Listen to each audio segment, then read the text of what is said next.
Pas la même parce que les territoires ne sont pas équivalents, la densité médicale n'est pas la même. À chaque territoire sa solution, reste à déterminer laquelle en concertation avec l'ensemble des acteurs concernés.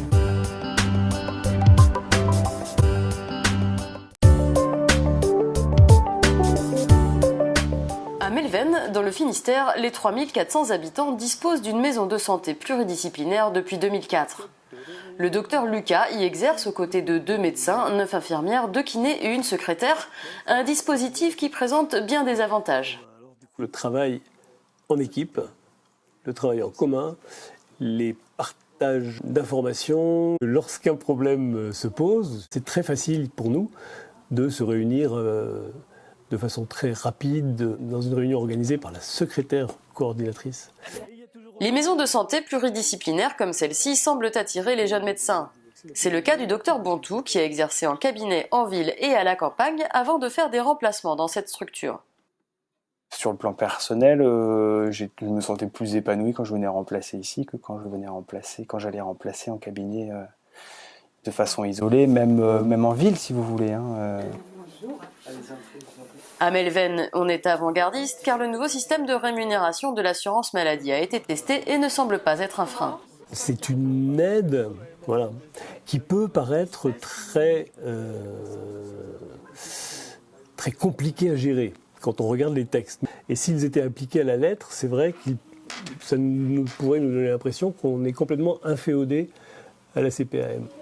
En étant par contre dedans depuis quelques années, je dois avouer que ça pose pas trop de problèmes puisque tout ce qu'on peut nous demander, on l'a fait.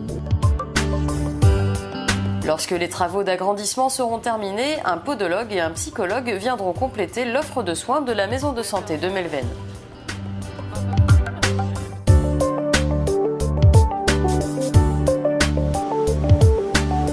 Jacques-Olivier d'Auberton est en 2e année d'internat lorsqu'on lui propose d'exercer en maison de santé à Saint-Rémy-en-Bouzemont dans la Marne. Attiré par la campagne et le travail en équipe, le jeune généraliste accepte et s'installe en novembre dernier.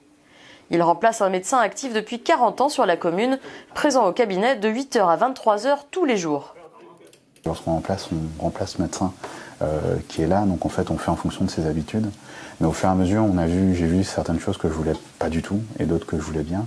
Et du coup, en fait, au moment où je me suis installé, j'ai tout de suite mis en place la rotation et les règles. Le docteur d'Auberton réalise également des amplitudes horaires moins larges et a mis en place un secrétariat téléphonique. Ça a été un peu brutal pour beaucoup de patients, mais je pense que c'était nécessaire parce que c'est vrai que dans ce type de transition, si on fait des fois des concessions, c'est un peu compliqué par la suite de pouvoir sortir de ces concessions. Pas les mêmes amplitudes que le docteur Fausse-Parisi qui commençait peut-être à 8h jusqu'à 20h, 21h des fois. C'est déjà bien qu'on ait un médecin. On va pas se plaindre. Les médecins, c'est plus comme dans le temps. Il faut aussi qu'ils aient des temps de repos, des horaires à pas en finir. Ils veulent plus le faire. Quand il n'est pas à Saint-Rémy, le docteur d'Auberton est à Reims où il vit avec sa famille. Cette distance avec son lieu de travail, tout comme ses horaires plus restreints, lui permettent de trouver un juste équilibre entre vie professionnelle et vie privée. L'idée principale, c'était de pouvoir travailler dans de bonnes conditions, mais aussi pouvoir m'occuper des enfants et de participer à leur éducation.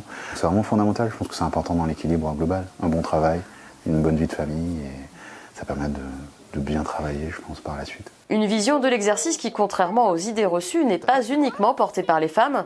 C'est bien toute la nouvelle génération de médecins qui aspirent à des conditions de vie et de travail meilleures, quitte à devoir faire de la pédagogie auprès de leurs patients.